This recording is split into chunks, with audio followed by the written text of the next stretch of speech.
BBOR, Black Box Online Radio, coming to you from West Virginia at heart and from around the globe. And hello, everybody. Today is Friday, another Cooper Friday. Welcome to the show. Okay, once again, it is not really Friday. Today is a Saturday. And by the way, things are looking way too white here. I can change that, by the way. Now you're talking. Okay, so how's everybody doing? This is a special BBOR live stream because every Friday I do a segment about DB Cooper called just that, Cooper Friday. And the most recent one that came out was a direct response to Darren Schaefer's video or podcast on the Cooper Vortex, where he was discussing the money find at Tina Bar. And you can find that here on this channel under the name of DB Cooper Step by Step Action Plan, or DB Cooper's Action Plan Step by Step Analysis would be the full title. And Mr. Flack Nasty is here. He says, "What's up? What's up to you too, Mr. Flack Nasty?"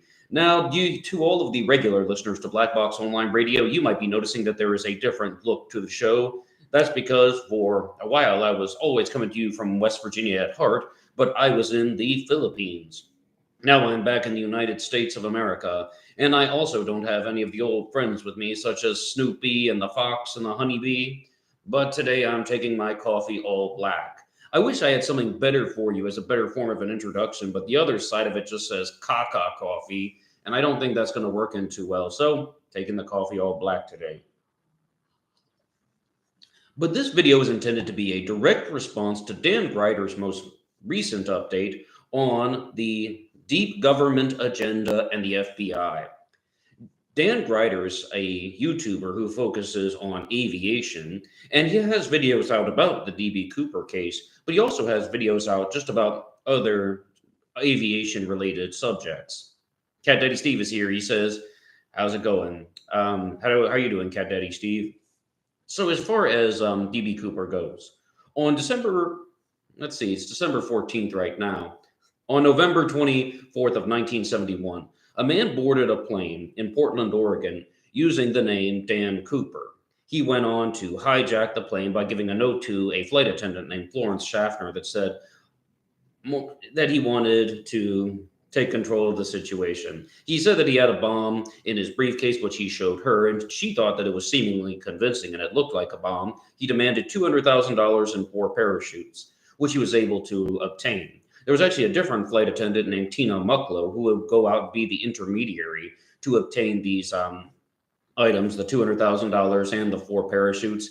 And then that evening, on Thanksgiving Eve, 1971, DB Cooper parachuted into the night, never to be seen or heard from again.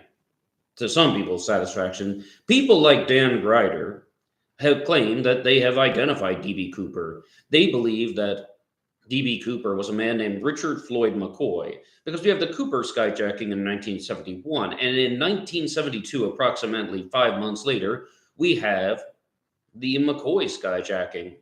Richard Floyd McCoy was indeed a real skyjacker. He demanded $500,000 as opposed to $200,000. And let's look at some of the points that were discussed in Dan Gryder's most recent video. And this is part 4 in his series. And if you haven't watched it yet, that's fine. You can always jump right into the middle of Black Box Online Radio. I always want my episodes to be made available to anybody who just happens to click on them. And you guys know the drill. You can hit the like button if you want, subscribe if you haven't, and drop something down below if you have things to say about DB Cooper. For larger things, you can send them to me, Box Ned, at blackboxonlineradio at AOL.com. Ali Perry is here saying, "Yo, how's it going, Ali?"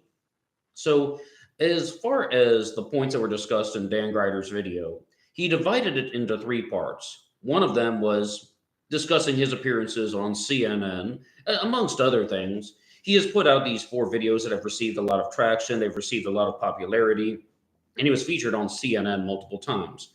The second part is when he conducted an interview with somebody else, laying out the case for Richard Floyd McCoy being DB Cooper. And the third part was playing a news segment from 1992 when they were discussing the DB Cooper case. Let's look at some of the points for Richard Floyd McCoy being DB Cooper in their video. The first is Richard Floyd McCoy was somebody who had money troubles. He was somebody who was a criminology student, and his wife was a social worker, and they were short on money. He was a Vietnam veteran. He had children, and They were just in need of an enormous amount of money. But unfortunately for them, in their theory, DB Cooper would have lost the money. They believe that Richard Floyd McCoy was DB Cooper, and he tried to jump out of the plane with the $200,000, and he very simply was not able to secure it or hold on to it in some particular way. But one interesting detail is they do believe that he would have been able to keep approximately $12,000 from this $200,000. Because what they think happened is when DB Cooper's on the plane, he offers the flight attendant, Tina Mucklow, some bundles of bills, saying it's a gratuity, and she says she can't accept it. So they think he put that into his pocket, and he lost the majority of the money. But the reason for this is somebody outside of Las Vegas was using that money, or was logged in under the name Richard McCoy. They think he used that $12,000 at a casino, or he's exchanging it in some way, and that he also made purchases with the $12,000. Purchases I could believe, but we were discussing this on the most recent Cooper Friday segment. If an enormous amount of money, even thousands of dollars of this money were spent in one place, most likely it would have been tracked down because all of the serial numbers for the bills were recorded. And we have some things here in the chat. Mr. Flack Nasty says, is the other lady still alive? What has she said about DB Cooper and the way he looked? If you mean the flight attendant Tina Mucklow, I'm pretty sure she's still alive. And Scott Bobbitt says, yo, hey, how's it going, Scott? Cat Daddy Steve says, Lars Larson, Gryder's guest is a straight shooter. Just the facts, very famous Pacific Northwest radio talk show host. He is very credible. As for Gryder, I can't say. Yes, and as I said, the middle section of Dan Gryder's fourth video featured an interview, and Cat Daddy Steve says the guy's name is Lars Larson. He definitely seemed like a professional broadcaster. He had those types of broadcasting mannerisms, which I just go all over the map all the time. But, this guy seemed like he had done radio for a very long time, though. But let's look at some of the other points about Richard Floyd McCoy being DB Cooper that were discussed in this. I already brought up the financial motive, and maybe some of the money was spent, $12,000. They think that DB Cooper committed a skyjacking, and then Richard Floyd McCoy was like, how can I improve upon this? Because number one, hypothetically, if DB Cooper and Richard McCoy were the same person, well, what would have happened? McCoy would have learned from the previous event, and he would have taken certain aspects of the skyjacking and turned them into an improvement. One of them would be covering any visible way from the cockpit to the back of the plane so they couldn't see what he was doing, because reportedly the flight crew could see DB Cooper messing around with the parachutes before the time of his jump. So Richard Floyd McCoy wanted to prevent that, so they could not get a good look at him. The second point that was brought up, and this is actually from the news segment that's at the end of the video, is a similarity between Richard Floyd McCoy and DB Cooper is that they both sat near one of the flight attendants. And the one that DB Cooper interacted the most with was Tina Mucklow. And Richard Floyd McCoy also sat very close with a flight attendant who became his intermediary, but he stationed her in front of him so she can't sit up close and personal and get a good look at him. Is that a strong point? What do you think? Instructing the flight attendant to sit in that area, is that Richard McCoy improving upon the DB Cooper skyjacking? Nope, sorry. That's not a strong point in my opinion, for the following reason. That's just what's going to happen in these types of situations, because a person who's not going to have any access to electronic communications, and even if he did, wouldn't want to use them because he would rather do something manipulative, is going to use one of the flight attendants as an intermediary. And you do see this in other skyjacking, because I did a direct episode on the Paul Sini skyjacking here on Black Box Online Radio, and he did the same thing. He was sitting with one of the flight attendants for the majority of the time. Her name was Mary Dohe, and she also had the opportunity to walk away, and she chose to stay with him because Mary Dohe had training as a psychiatric nurse prior to becoming a flight attendant, and she knew that she knew certain techniques and tactics to try and calm somebody like Paul Sini down. So the fact that Richard Floyd McCoy is directly interacting with a flight attendant and encouraging her to be the intermediary and is just trying to build a type of relationship with her. Is that similar to DB Cooper? Similar, but it's not a strong point, meaning that they were the same person. And also this thing about having her sit in a seat that's in front of him as opposed to next to him. If anything, that shows that it's different than DB Cooper. And I don't think that that was an improvement. Ollie Perry says Gryder is up the wall. All right, so I wanted to jump into the substance material and just jump into the stuff about Richard Floyd McCoy and DB Cooper and the comparisons that were discussed in Dan Gryder's most recent video. But here's some things, though. As I said, in part one, Dan Gryder talks about his appearances on CNN. He talks about the news media and the coverage around his recent videos because he claims that he has found the parachute that DB Cooper used during the skyjacking.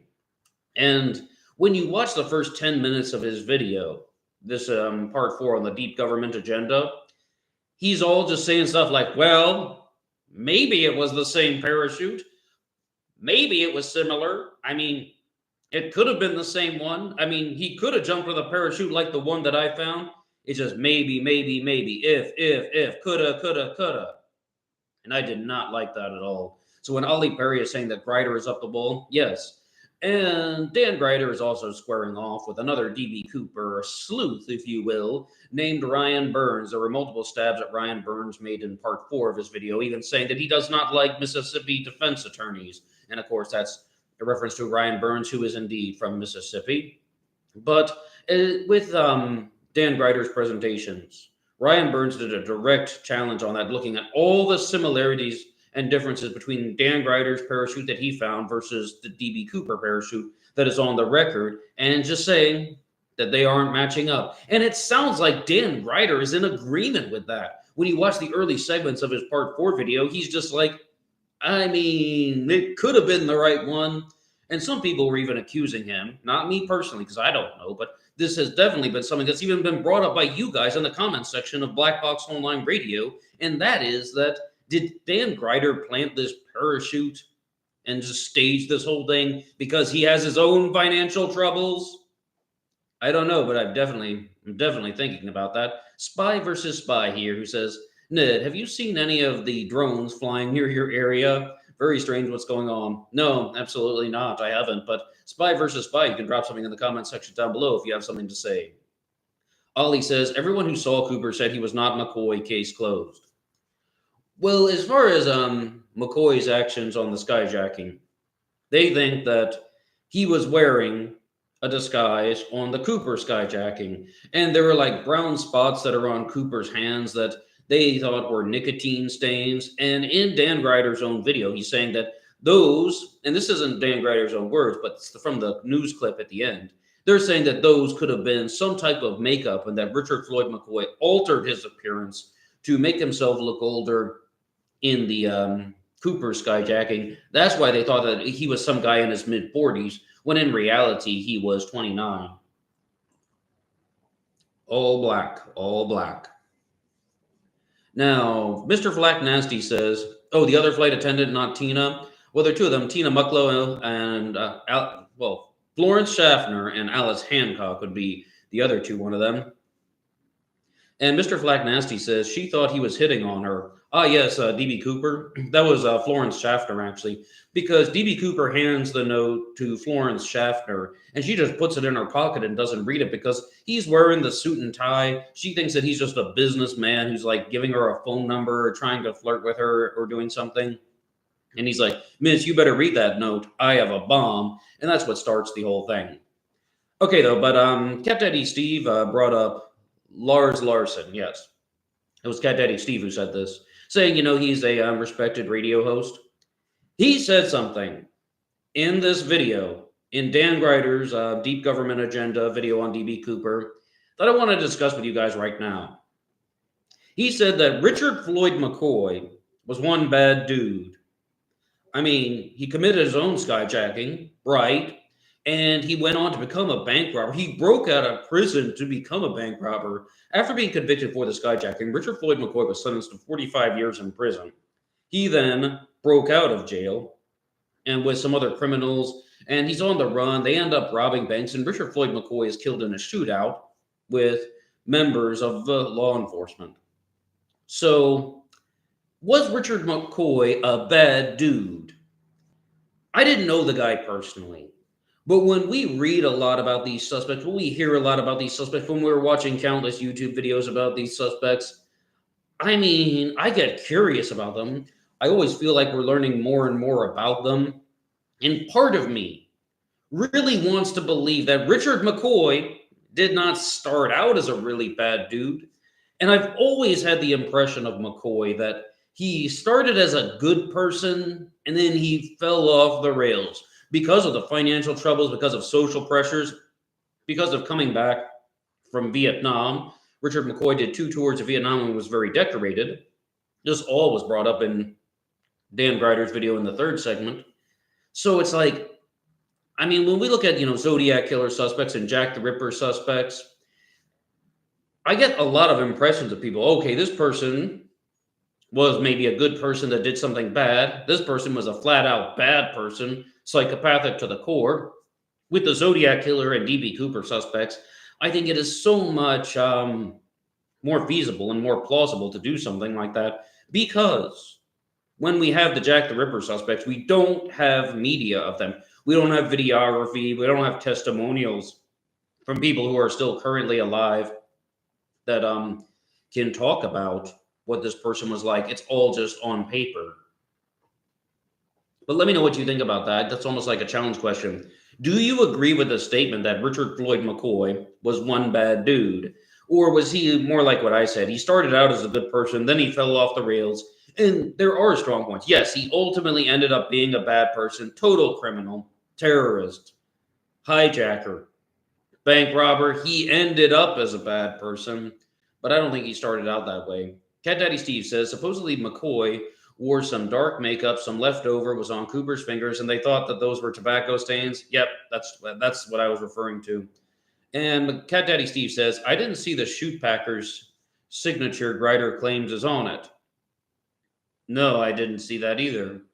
And Cat Daddy Steve says, Gryder owns an airplane worth at least $100,000. If he needed the money, he could sell that first.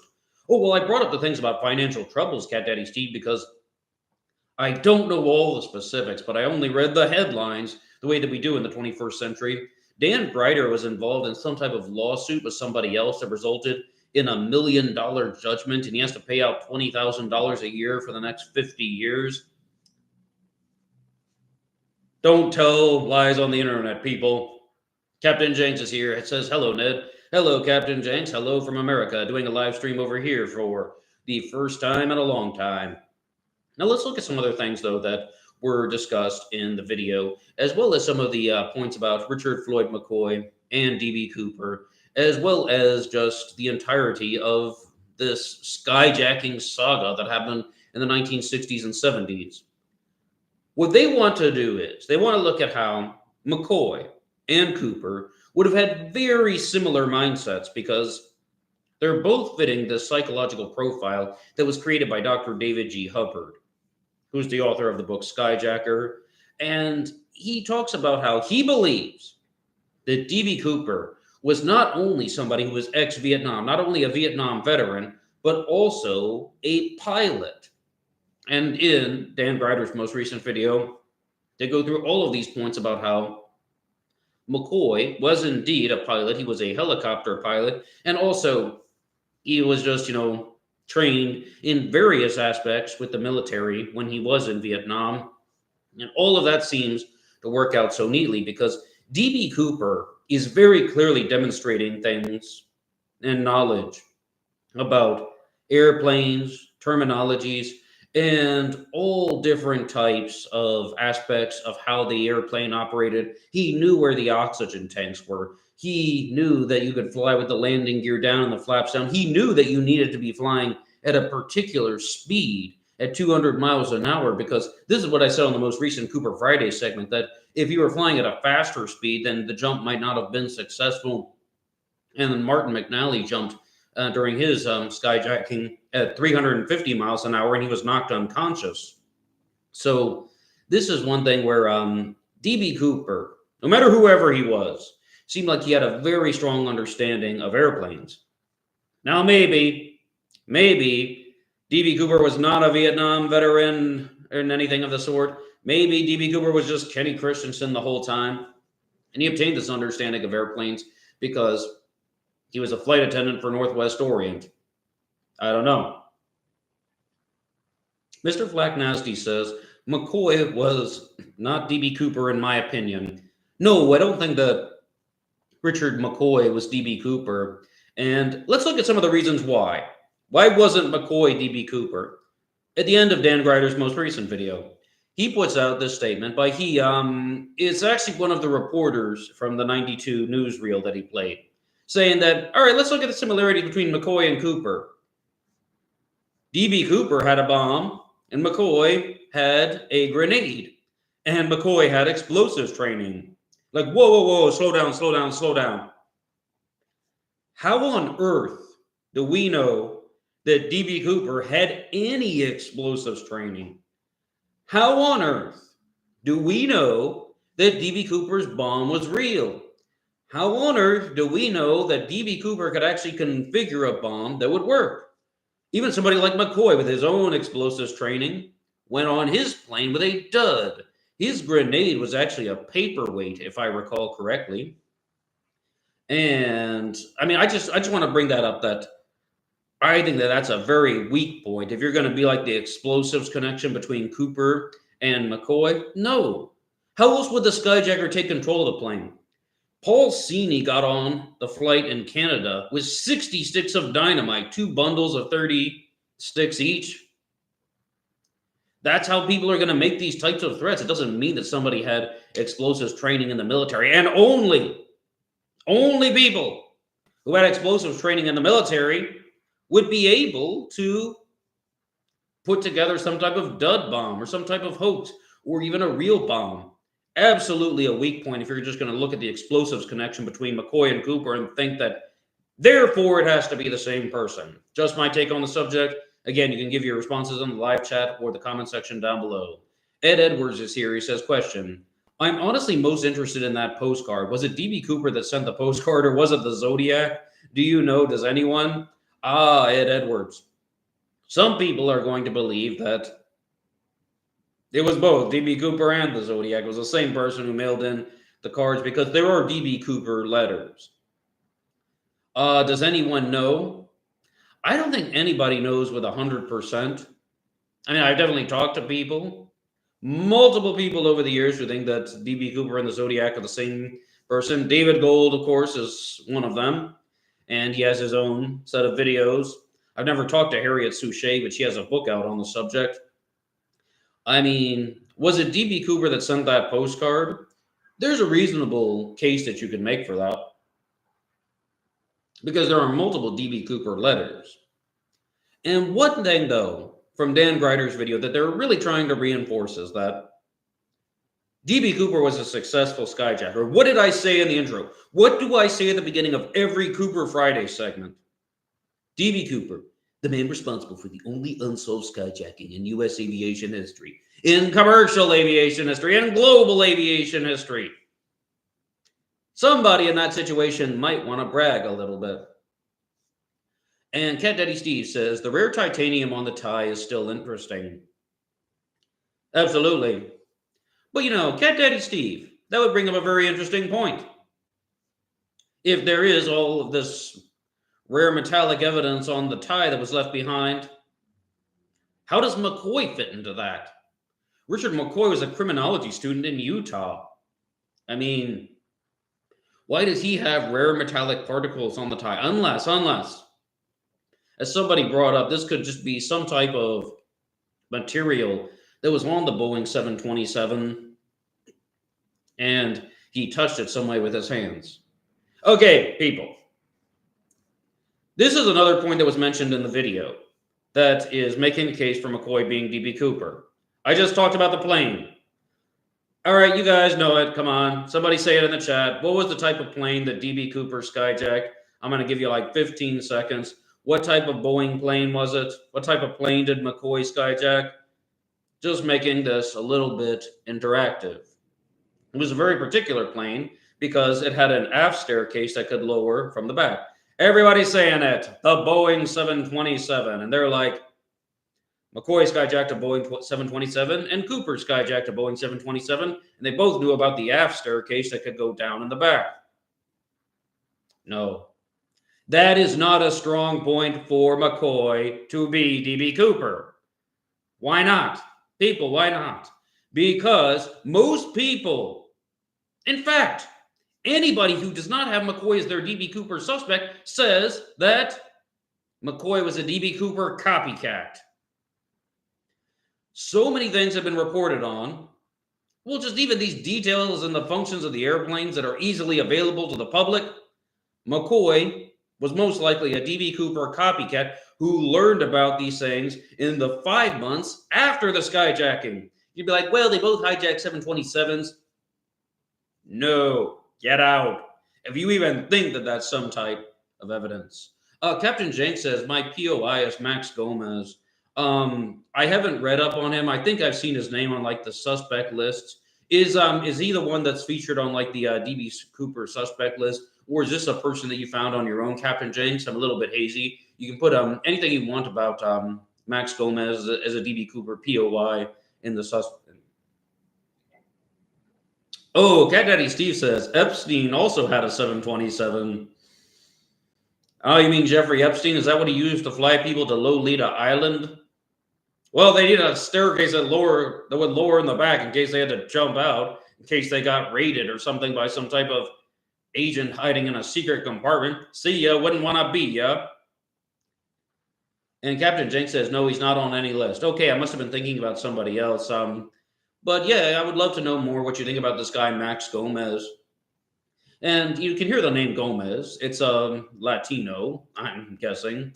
And some people just flat out think that that's the answer to the case. That DB Cooper was a Latino. He was someone who had a Latin appearance. That's why he had this olive skin complexion or a darker skin complexion. Because, I mean, this is one point where I do agree with somebody like Chael Sonnen when he says, everybody is looking for an old white guy. And DB Cooper had this report of being a darker skinned, olive skinned individual. That does not immediately mean that he is and was an ordinary white man of European descent. I mean, he could have been not only Latino, he could have also been Arab American or just Arab, period. And there's a famous Arab suspect out there that I'm going to have to look at in the future. And also, it could be someone who was Caucasian, but from like of a Southern European descent or Eastern European descent. So many possibilities. But it doesn't immediately mean that he's some guy like Richard Floyd McCoy, the real McCoy. So as far as the similarities, though, between McCoy and Cooper, I think that Cooper would have been above McCoy in terms of his abilities to commit the skyjacking, his understanding of parachutes, and his perhaps military experience was a little bit higher. That's why he's not bothered by anything. That's why he's not nervous about anything, because he had done this so many times before. Christopher Valdez says, my POI is DB Sweeney. You guys are dropping all kinds of new names for me. Max Gomez, DB Sweeney. Christopher Valdez, who is DB Sweeney? I've not heard of this one before. Okay, we have a good question coming in from Captain Jenks.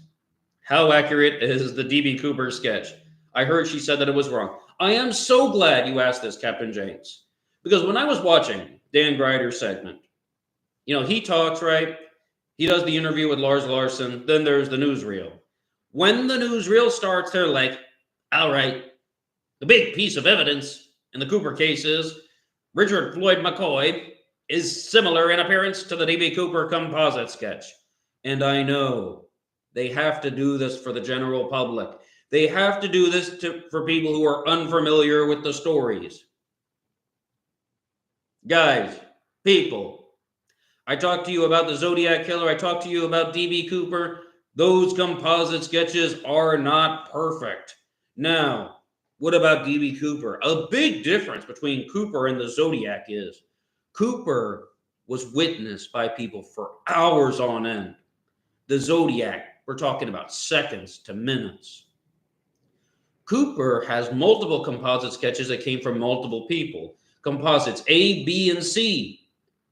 They look nothing alike.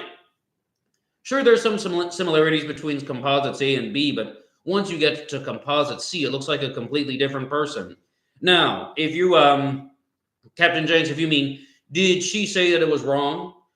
Florence Schaffner was the person who was responsible for Composite C in 1988, I believe. It was for the TV show Unsolved Mysteries. And she made an amended composite sketch that just looks absolutely nothing like Composite A, the Bing sketch, and Composite B, the Grant sketch. Bing Crosby, Cary Grant, and Grandpa Munster. And like Composite C has like hair that's coming like way down in this massive receding hairline and a strong widow's peak, a much longer nose that hangs downward, whereas Composite A has an extremely narrow nose and a flat hairline. So yes, if that's what you mean, Florence Schaffner really gave her own version of the events. And as far as Tina Mucklow goes, she just says that she can't remember D.B. Cooper's appearance because she has been so influenced by sources over the years and media sources, let alone also looking at the composites, that she thinks that it's affected her memory. And that is one point where I don't fault Tina Mucklow at all. I would be doing the same thing. I think it's very honest. Scott Bobbitt says, what book says D.B. Cooper and the Zodiac is the same person? Well, of course, David Gould's My Dance with the Zodiac Killer. That's one of them. And the second one is, now I have to be clear here, Scott. I haven't read this one. The World According to Jack Torrance by Harriet Suchet, where she lays out this case about how Jack Torrance is the Zodiac Killer and the Black Dahlia Avenger. Harriet Suchet has another book out there on D.B. Cooper, where she states that Jack Torrance was the Zodiac and D.B. Cooper. But I don't know if she does like specific Zodiac D.B. Cooper parallels. Harriet Suchet also appeared on the Cooper Vortex, which is hosted by Darren Schaefer. It's one of the least viewed episodes. But, I mean, she did lay out the case for the Zodiac D.B. Cooper connection in the Cooper Vortex video. I haven't read her books because I don't want to spend money on them. And I'm not even going to try and hide it because I think that her observations are very weird. Partnered with the fact that she thinks that D.B. Cooper jumped over Reno, Nevada. At a low altitude, as the plane was landing in Reno, Nevada, he snuck out of the secret compartment and then jumped. He tied the money around himself with a piece of fishing line, and he was really injured when he landed. And she obtains a lot of this information from like anagramming words and like rearranging the letters on things to get desired results. I invite everybody to go over to David Orenchak's YouTube channel, Let's Crack the Zodiac, and watch his video on anagrams. There's some eye-opening stuff. You can also listen to my episode on Jack the Ripper suspect Lewis Carroll that talks about a different book called Jack the Ripper, Lighthearted Friend by Richard Wallace, which primarily uses anagrams as a way to make the case for Lewis Carroll, the author of Alice in Wonderland, being Jack the Ripper. Not a whole lot of substance there. Captain Jenks says, you ever hear of a low-altitude three-touch jump? No, I haven't. And to the credit of Dan Gryder. Now, guys, I've said a lot of critical things about Dan Gryder here in this episode. I've said a lot of unflattering things about him, and I think that all of his observations about McCoy and Cooper are wrong. I don't think that he has found D.B. Cooper's parachute. I think in his heart and in his mind, he does not believe that he has found D.B. Cooper's parachute. However, to his credit, he knows way more about aviation than I do, and I'm somebody who gets on the internet and talks about D.B. Cooper, and I'm not a skydiver, Dan Gryder is. I'm not an aviation enthusiast the way that Dan Gryder is. I'm not a former pilot the way that Dan Gryder is, so give credit where credit is due. And also, as a West Virginian, I did appreciate all of the banjo music that Dan Gryder uses in his videos. But at this point now, I would just like to turn it over to you guys. Do you have any final things to say about the D.B. Cooper story and about the recent videos that have been put out on the channel Probable Cause? This video is really intended as a direct response to Part 4, the Deep Government Agenda. There is also a direct response to Dan Gryder's video on Ryan Burns' channel, D.B. Cooper Sleuth. As I said, those guys are just going head to head. And I think that Ryan Burns has done an excellent job of debunking Dan Gryder's observations. However, when you look at what Dan Gryder puts in his videos, just taking very select moments of their interview that was done together, or select moments that have been cut apart from Ryan Burns' other statements, it doesn't present him in the best light. But to Ryan's credit, he really has laid out a very compelling set of reasons why McCoy was not DB Cooper and Dan Gryder did not find DB Cooper's parachute. Cat Daddy Steve says, Dan was an airline pilot and still is a CFI pilot instructor. I think he is wrong about McCoy. Oh, yes. Okay, great. Perfect way of putting it, Cat Daddy Steve.